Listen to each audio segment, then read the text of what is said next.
Want to learn how to develop mastery and achieve your full potential? Hey DevNations, today we're going to be discussing Robert Greene's Mastery.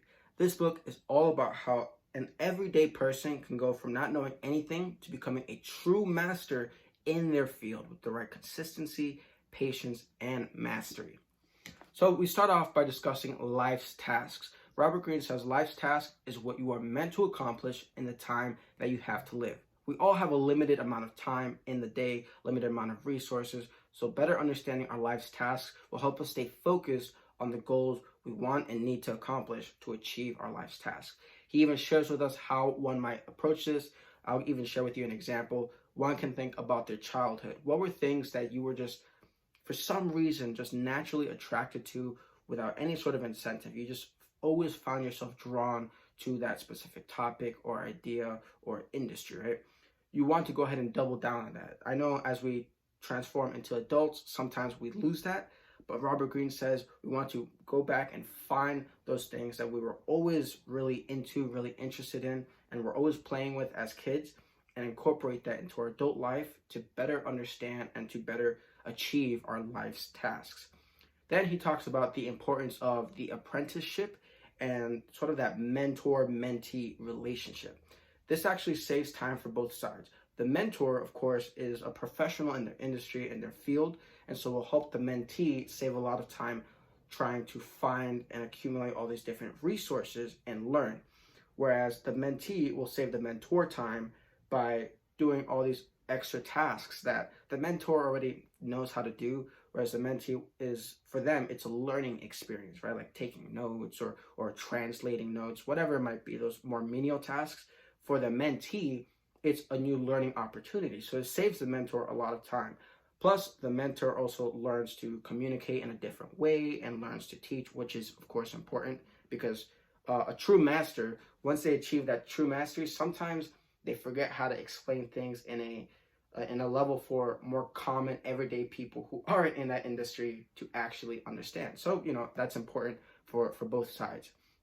And then he talks about becoming a master is knowing what not to focus on and when to double down on focus. And I really like that idea because a true master understands, hey, I need to stay focused on this and I need to stay away from all these other distractions. Because even on the stuff you want to focus on, some days you're not going to want to focus on it because it's not what you thought would be your favorite part. But it's part of what you need to know in order to achieve your true fullest potential within that industry or field.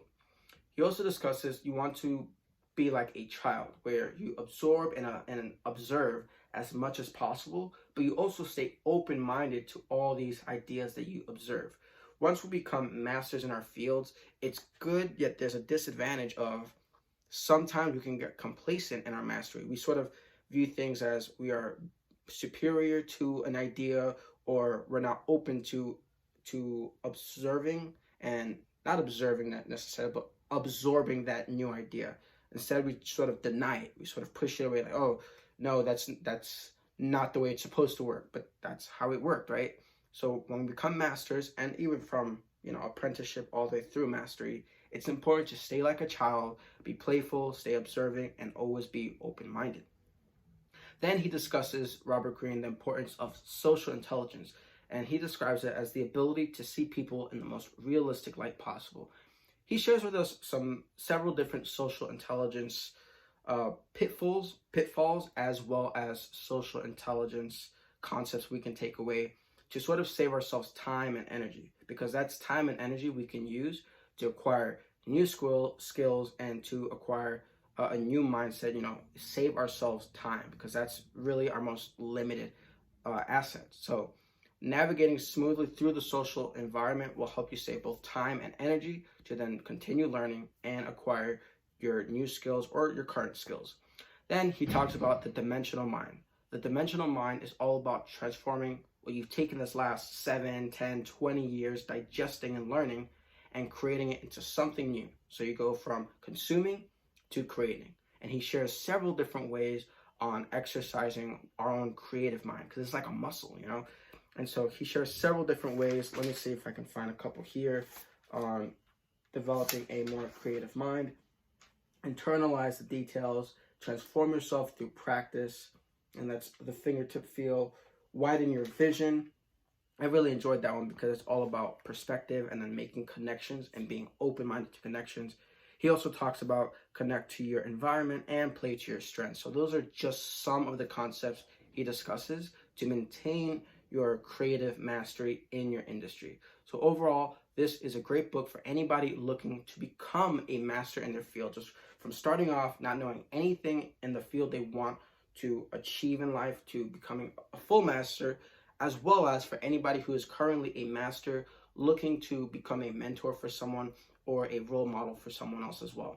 So overall, a really great book, definitely one of my favorite books. I also love the way Robert Greene writes. He writes in such a way where he explains a topic, then he gives you 5 different stories about that one topic, and then goes back and explains and makes the connections between those different stories to then really further add more depth to the main topic he was talking about. A great book and a great writer, of course. If you enjoyed today's video, please make sure to like and follow for more content. As always, I'm Ryan Perez, and thanks for watching.